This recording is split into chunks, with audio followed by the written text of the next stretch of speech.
Hi guys, today you're gonna have lots of fun, so be prepared to have fun. My name's Arik, I'm gonna be your Russian coach during this lesson, and we're going to read another Russian story in the original, authentic Russian story by Mikhail Zощenko. Have you heard about this name, Mikhail Zощenko? He was a prominent Russian writer who created mostly in the first half of the 20th century. So, for example, the story we are going to read today, it's called Собачий нюх, was created in 1923, so a few years after the Communist Revolution.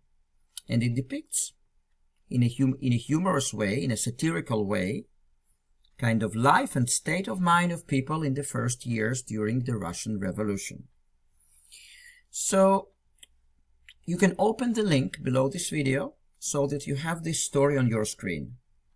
But I would highly recommend to print it out till our next lesson, because we're not going to finish all of it today. We're going just to take the first part.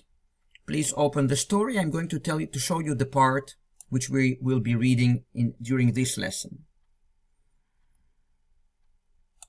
So we're going to start from the beginning, у купца. And we are going to end перед агентом. So this part we are going to read. I'm going to read it for you for the first time. And you might not get much out of it. But then we are going to clarify everything and you're going to get all of it. Or almost all of it. You will see. Собачий нюх. У купца Еремея Бабкина сперли енотовую шубу. Взвыл купец Еремей Бабкин, жалко ему, видите ли. Шуба-то, говорит, больно хороша, граждане, жалко. Денег не пожалею, а уж найду преступника. Плюну ему в морду. И вот вызвал Еремей Бабкин уголовную собаку-ищейку. Является этакий человек в кепочке, в обмотках, а при нем собака. Этакая даже собачища, коричневая, морда острая и несимпатичная. Ткнул этот человек собачку свою в следы возле двери, сказал «пс» и отошел. Понюхала собака воздух, повела по толпе глазом. Народ, конечно, собрался. И вдруг к бабке Фёкле с 5-го номера подходит и нюхает ей подол. Бабка за толпу, собака за юбку, бабка в сторону и собака за ней. Ухватила бабку за юбку и не пущает. Рухнула бабка на колени перед агентом. So, you probably didn't get much. Maybe you got certain part of it, certain percentage. But now let's work on it. You will see the difference towards the end of the lesson, because I'm going to read it for the second time. So first of all, собачий нюх. Собачий means of a dog. And нюх means sense of smell, or smelling. So the smelling of a dog, the sense of smell of a dog. У купца Еремея Бабкина сперли енотовую шубу. First of all, vocabulary. Купца comes from купец, and it means merchant. So please, if you already have it printed, please underline and write above that merchant. Sperli, it's a kind of a slang word. People use it even now, and it means stole. But sperli is an impersonal word here in this sentence, and it means they stole, they have stolen, but we don't know who, because sperli is plural, and we don't know who they're talking about. So, but basically it means they have stolen. Yenotovo comes from yenot, and that's raccoon, the animal, raccoon. And shubu comes from shuba, which is a fur coat.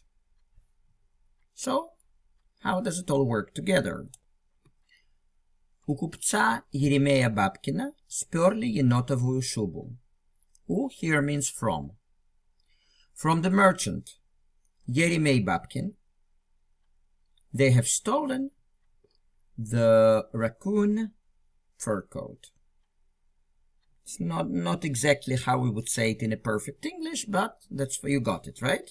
So someone stole this fur coat from raccoon from this merchant called Yeremei Babkin. Взвыл купец Еремей Бабкин. So взвыл means moaned and groaned. That's взвыл. Moaned and groaned. So moaned and groaned the merchant Еремей Бабкин. Жалко ему, видите ли. So жалко ему is an expression, and it means something like he doesn't want to share, or he wants to keep it for himself. So you can underline if you have it printed, and right above that, he wants to keep it for himself. And видите ли means you see. So now I will read this whole line. Взвыл купец Еремей Бабкин, жалко ему, видите ли. So moaned and groaned the merchant Yeremei Babkin. He doesn't want to share, you see? Or, other translation, he wants to keep it, you see? Шуба-то, говорит, больно хороша, граждане. So, to, you can skip it. Doesn't have lots of meaning here, just to stress what is said, like the emotion. So you could say Shuba, the fur coat, говорит, he says. Больно, usually it means painful, but in certain cases it might mean very. So больно хороша means very good, very, extremely, very good. Граждане means citizens, but граждане basically it's just a form of addressing someone. It might also a form like citizen such and such, especially in post-revolutionary Russia. It could just be an address to the person, addressing the person. It's like sir, like madame, etc. So, Шуба-то говорит, больно хороша, граждане. So I will just translate here граждане as friends. The fur coat, he says, is very good, friends. Жалко. So жалко, you see, жалко ему, жалко, it basically means I want it back, or I want it. I don't want to share it. That's жалко.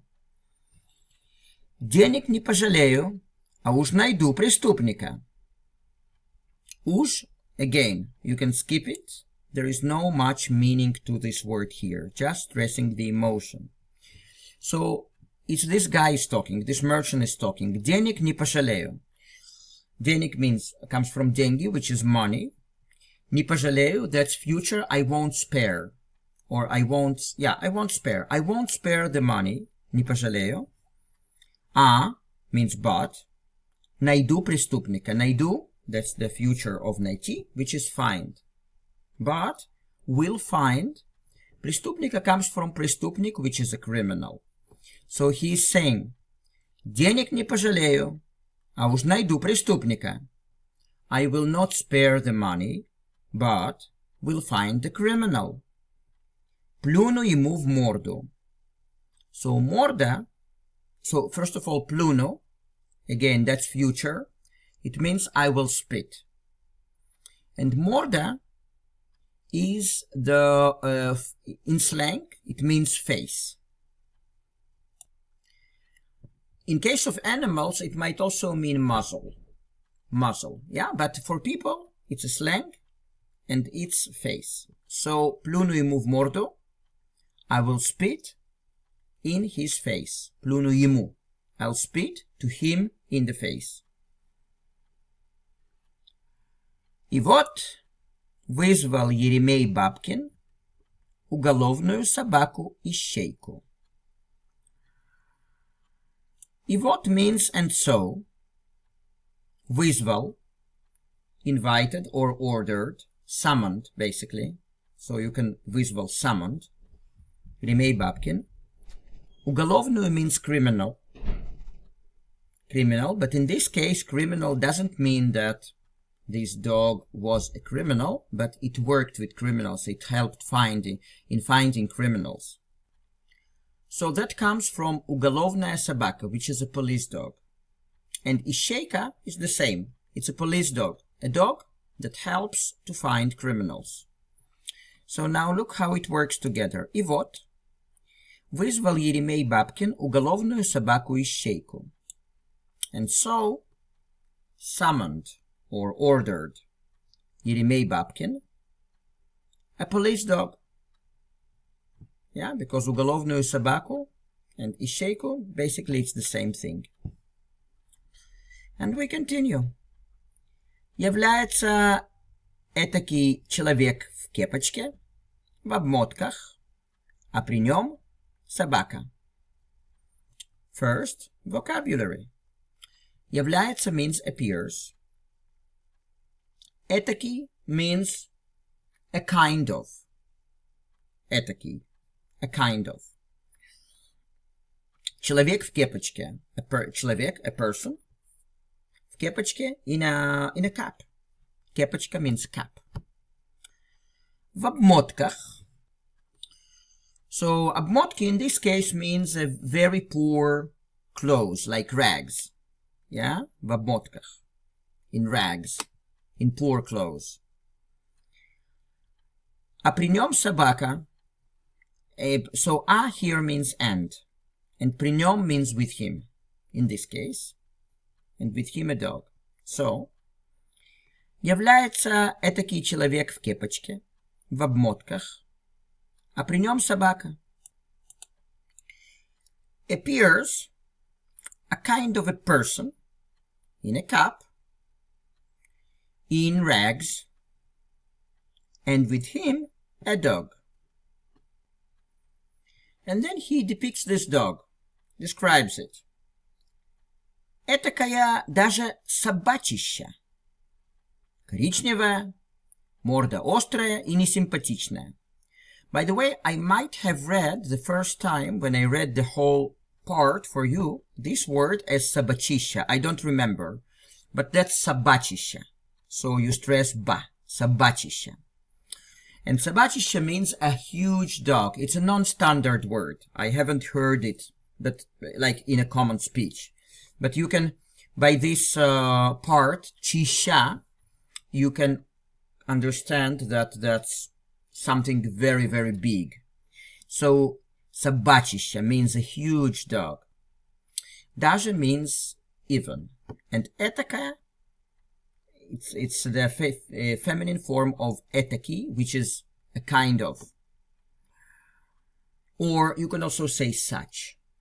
So, этакая даже собачища, we could translate that as such even huge dog.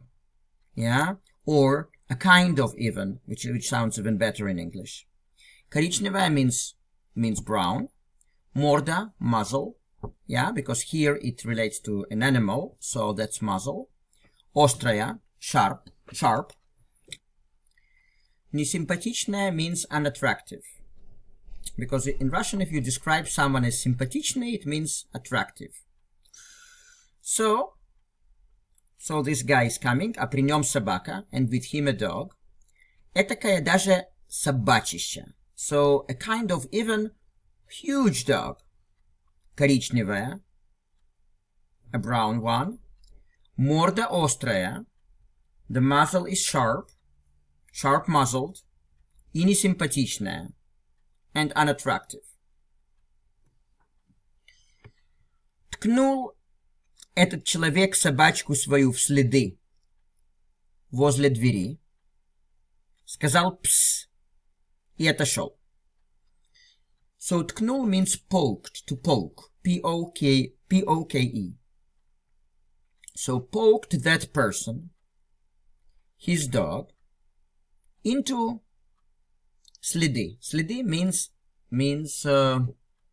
footprints.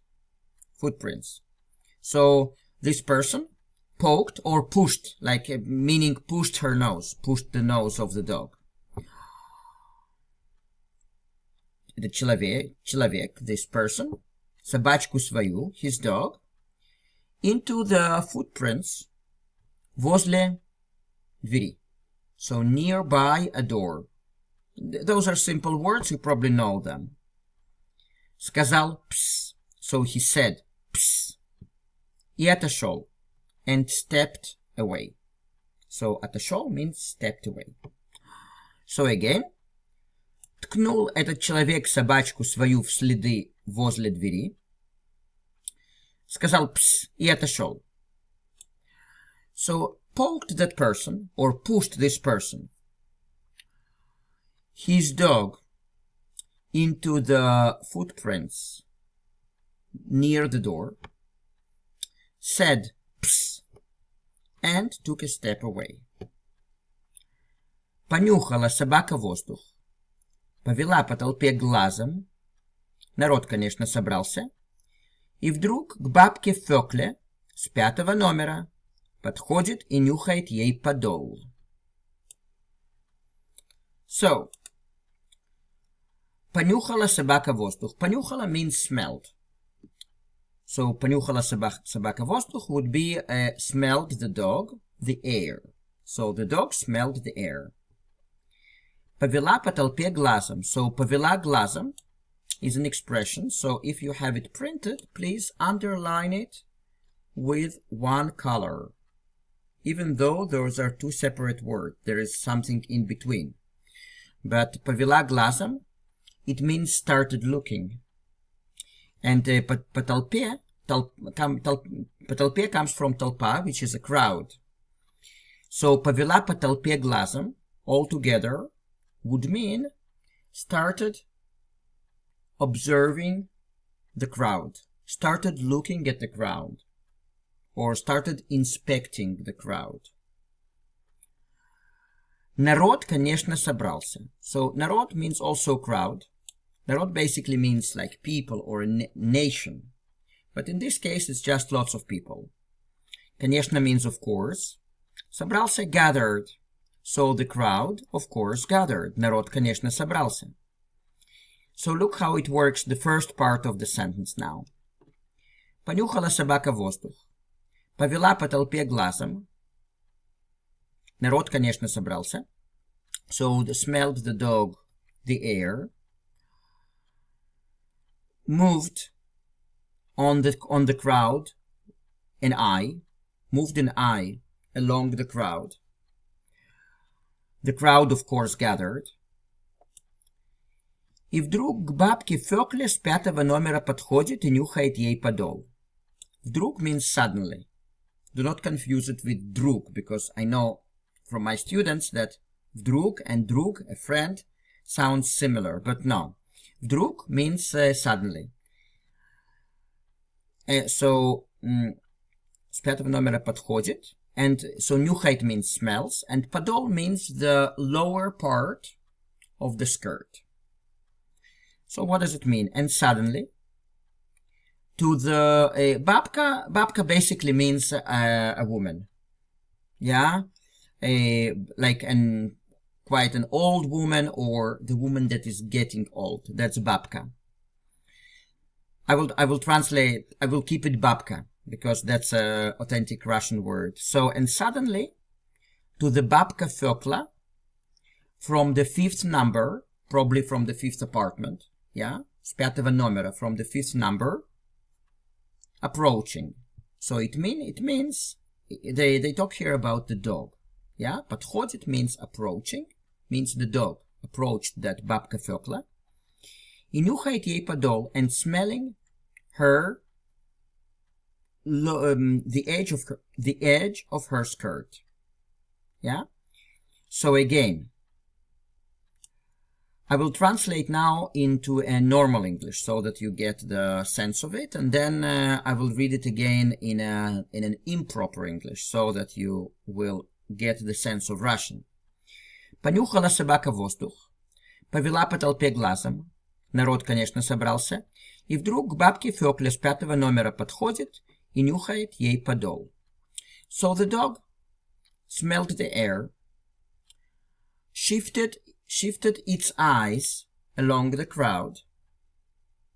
The crowd, of course, gathered, and suddenly approached Babka Fokla from the 5th apartment and smelled, or smells, that's actually present, so approaches this Babka Fokla and smells the edge of her skirt.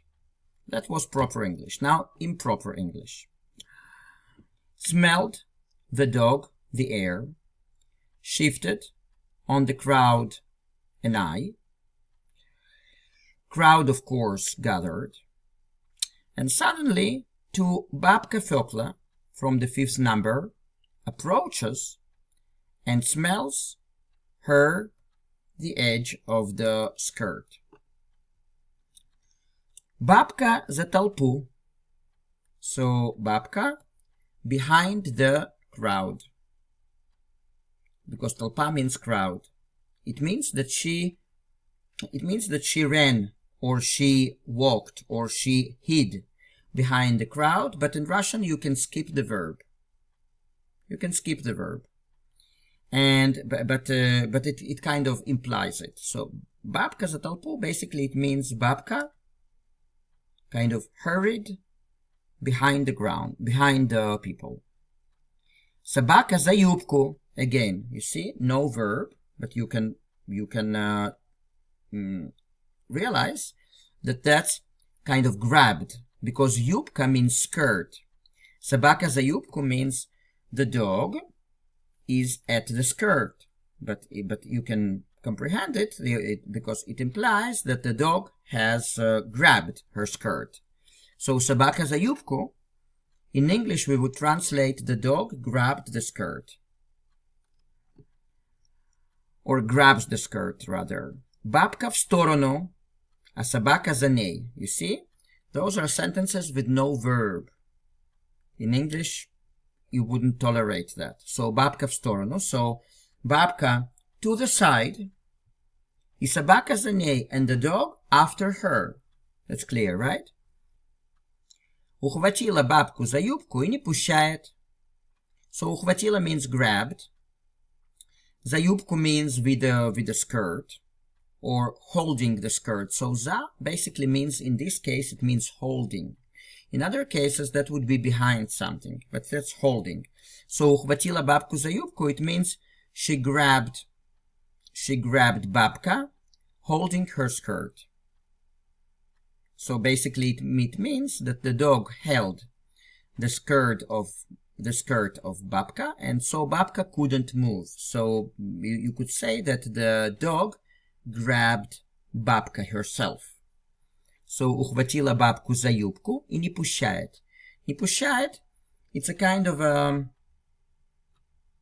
dialect word for doesn't let her go. Doesn't let her go, because in modern Russian you would say не пускает, не отпускает. That would be the word, не отпускает, doesn't let her go. But не пущает, it's pretty much the same. So ухватила бабку за юбку и не пущает means that she grabbed Babka onto her skirt and doesn't let go. Рухнула бабка на колени перед агентом. That's our last sentence for today. Рухнула means collapsed. That's рухнула, collapsed. So рухнула бабка на колени. На колени means on her knees, because колени means knees. Перед means before. Агентом, the agent. The agent meaning the owner of the dog. So рухнула бабка на колени перед агентом. So бабка collapsed on the knees before the agent. And now, guys, I'm going to read all of it to you again, and I'm going to put the link below this video so you can listen to it repetitively many times, and then you will get it much better. But look, even now you will see big difference. Собачий нюх. У купца Еремея Бабкина сперли енотовую шубу. Взвыл купец Еремей Бабкин. Жалко ему, видите ли. Шуба-то, говорит, больно хороша, граждане. Жалко. Денег не пожалею, а уж найду преступника. Плюну ему в морду. И вот вызвал Еремей Бабкин уголовную собаку-ищейку. Является этакий человек в кепочке, в обмотках, а при нем собака. Этакая даже собачища, коричневая, морда острая и несимпатичная. Ткнул этот человек собачку свою в следы возле двери, сказал «пс» и отошел. Понюхала собака воздух, повела по толпе глазом, народ, конечно, собрался, и вдруг к бабке Фёкле с 5-го номера подходит и нюхает ей подол. Бабка за толпу, собака за юбку, бабка в сторону, а собака за ней. Ухватила бабку за юбку и не пущает. Рухнула бабка на колени перед агентом. Okay, guys. So, did you see the difference? That's just the beginning. So, we'll stop here. We'll continue. It's a funny and interesting story. And we'll continue next time. So, and meanwhile, you can go over Dostoevsky Маленький герой. We have lots of it because it's a novel, actually. So we read here short stories along with the long novel by Dostoevsky. And the language of Dostoevsky is more complicated than that. So thank you, guys. Wish you happiness and continue spreading good in the world. Ciao, ciao.